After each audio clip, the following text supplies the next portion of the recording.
আওয়ামী সরকারের পতনের পর তারেক রহমানের দেশে ফিরে আসা নিয়ে একটি ব্যঙ্গাত্মক কার্টুন আঁকেন কার্টুনিস্ট মেহেদী হক।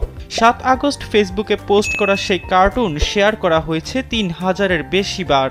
রোববার কার্টুনিস্ট মেহেদীর আঁকা সেই কার্টুন শেয়ার করে তারেক রহমান তার ভেরিফাইড ফেসবুক পেজে লিখেন, বাংলাদেশের রাজনৈতিক কার্টুন আঁকার স্বাধীনতা পুনরুদ্ধার হওয়ায় আমি গভীরভাবে আনন্দিত।